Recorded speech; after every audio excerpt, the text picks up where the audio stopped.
भारत जाना का सरवे श्री देवी यश चंद्र वंदे श्रद्धा भक्तियुता देहि आनंद कंद जनकवती की गोद में खेला सालाब जिनकी अमृत वाणी से दुनिया भया निहार। धन्य धन्य सतगुरु सुखरा महिमा कही न जाए। जो कछु कहो तुम्हारी कृपा मोते कछु न पूज्य बाबा गण के चरण कमलों में कोटिशः नमन। माननीय अध्यक्ष महोदय, समवेत समादरणीय सज्जन वृंद, आदरणीय माताओं तथा भक्तिमती बहनों, आप सबों के चरणों में प्रणाम। श्री सद्गुरु महाराज की जय। गधे दुर्गा नारियल जल, गंगा जल, तुलसी के नवीन पत्ते, तांबा के बर्तन आदि आदि को मांगलिक बेला की सामग्री मानी जाती है।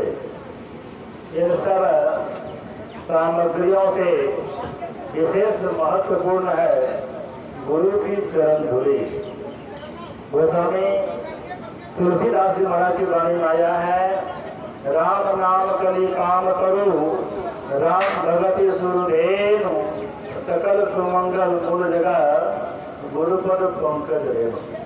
अर्थात गुरु के चरण कमलों में प्रेम हो जाना, मनोयोग पूर्वक आज्ञा चक्र में ध्यान करते हैं, सत्संग से श्रद्धा रखते हैं, समर्पण की भावना जिसके अंदर में आ जाती है, सकल सुमंगल मूल जगह, वहाँ सब प्रकार का मंगल ही मंगल, अमंगल हारी। मंगल मूर्ति सद्गुरु मिलवे सर्वाधार। कल्याण की मूर्ति संत सद्गुरु की भक्ति से प्राप्त होती है। इसलिए मंगल में मंगल करा विनमो बारंबार। मंगल में मंगलमय करने वाले गुरु की विनती बार बार की जाती है। इसलिए ज्ञान उदय ज्ञान घना, सद्गुरु ज्ञान के बादल, ज्ञान के भंडार व ज्ञान के खजाना। इसलिए नमो नमो बहुबार सकल सुपूज्यन भोग। ऐसे गुरु महाराज चरण कमल को बहुत बहुत बार प्रणाम किया जाता है।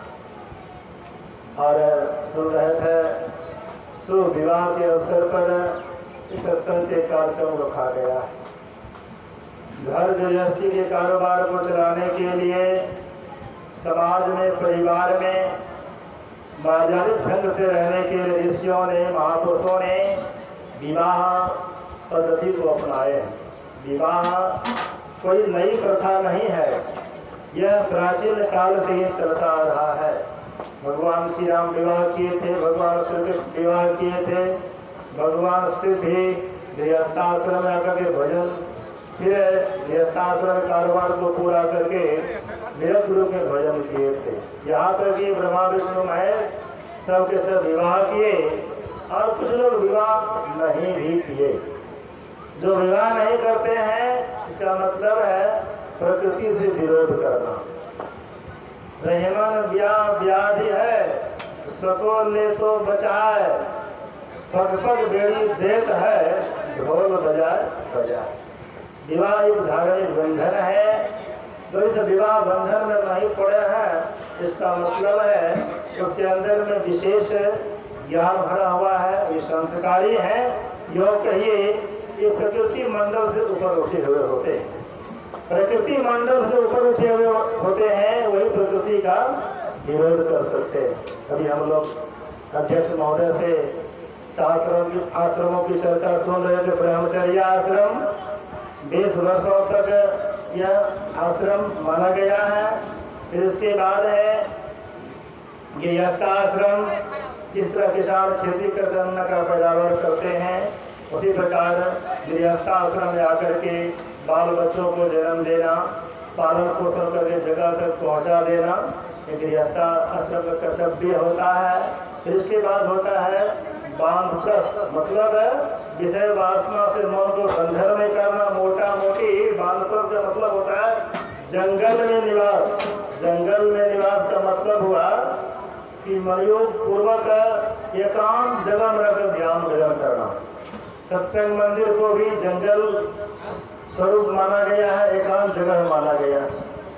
फिर बांधप्रस्थ के परिपक्व हो जाने के बाद भी अर्थात जो विषय वासना से ऊपर हो गए हैं, बैठक 12 चलत 18 सोबत पूरे 30, विषय में 64 चले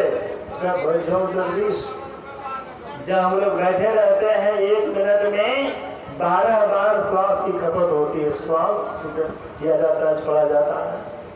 चलने के क्रम में 18 बार, सोबत पूरे 30, जब हम लोग सो के रहते 1 मिनट में 30 बार, और विषय में 64 चले तो 20 विषय वासना के समय में 1 मिनट में 64 बार श्वास की खपत होती है।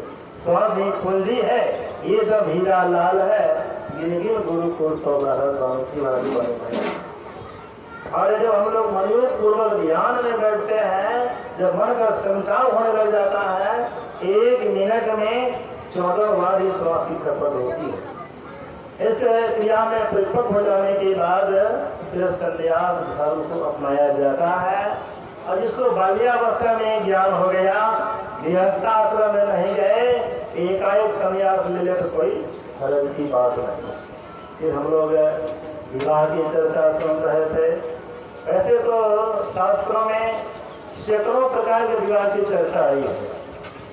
मनोविज्ञान में भी बहुत तरह के विवाह की चर्चा हम लोगों ने इंटरको से पढ़ा था।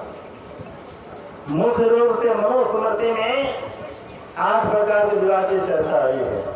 इसमें प्रथम है प्रजापति विवाह, आर्ष विवाह, गंधर्व विवाह, राक्षस विवाह, आसुर विवाह, प्रसाद विवाह, दैव विवाह और ब्रह्म विवाह।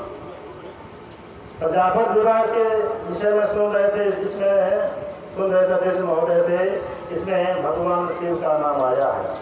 उसमें घटक होता है और लड़की पक्ष के यहाँ दुल्हा पक्ष के लोग बारात लेके जाते हैं। भगवान शिव बारात लेकर हिमाचल नगरी पहुँचे थे और नारद मुनि घटक का काम किए थे। लेकिन अभी जो अधिकांश शादी होती विवाह होता है, इसमें प्रजापति के साथ साथ आर्ष विवाह भी सम्मिलित है। आर्ष का मतलब इसमें लेन देन होता है, रुपये पैसे का लेन देन होता है और प्रजापति विवाह की तरह ही सारी व्यवस्था होती है।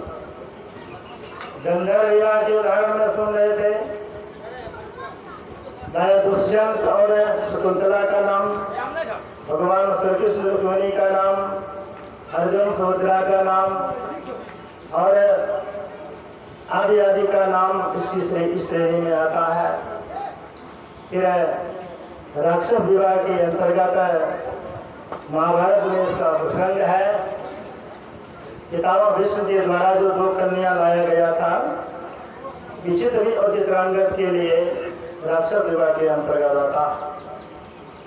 रामायण में रावण के जो पुत्र थे मेघनाथ, जो इंद्रजीत कहलाए, नाग कन्या को जुट कर लाए थे, सुलोचना के साथ विवाह किए थे। फिर धृतराष्ट्र के लिए जो पितामह भीष्म वहाँ से गांधारी को लाए थे, वह भी राक्षस विवाह के अंतर्गत आता।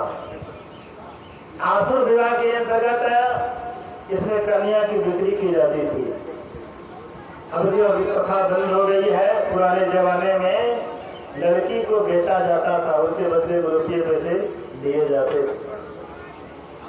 और दैव विवाह के अंतर्गत भगवान श्री राम भगवती सीता जी के साथ जो विवाह हुआ, अर्जुन के साथ साथ 5 भाई पांडव का जो विवाह हुआ था, द्रौपदी की कन्या द्रौपदी से इसका उदाहरण ब्रह्म विवाह के अंतर्गत आता है, इसका उदाहरण दैव विवाह के अंतर्गत आता है। इसमें प्रतियोगिता के साथ साथ माल्यार्पण और तरह तरह की इसमें प्रतिक्रियाएं होती है। इसे माला बदल किया जाता है, स्वयंवर के तहत आता है। इसका कई खंडन करके इसको यहाँ कई पाठ में इसको विभक्त किया गया है। और 8वें प्रकार के विवाह है, 7वें प्रकार विवाह पैसाज विवाह। पैसाज विवाह की अंतर्गत चर्चा ये है, इसमें कन्या की देह में तंत्र मंत्र के द्वारा या मौका मिलने पर, अवसर मिलने पर उनकी देह में अधिकार कर लिया जाता है। वैद्य उनके साथ शादी कर लिया, विवाह कर लिया जाता है। बाद में कन्या को उन धर्म को विवश होकर अपनाना पड़ जाता है।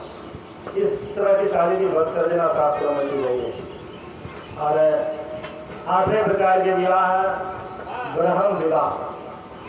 ब्रह्म विवाह में जो वर और कन्या होते हैं विदुषी के साथ साथ धार्मिक प्रवृत्ति तो होते हैं।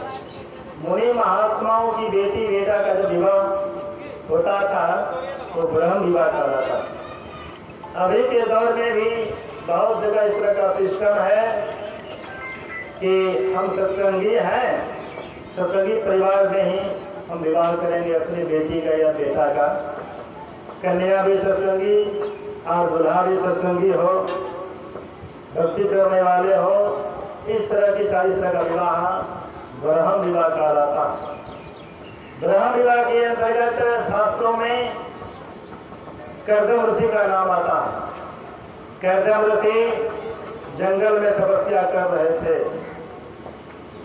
आकाशवाणी होती है, 80 वर्षों के बाद आकाशवाणी होती है कर्दम ऋषि अगर आप विवाह कर लें, आपके संजोग से जो संतान होगी, वंश वृद्धि होगी, उनसे जनहित का कल्याण होगा।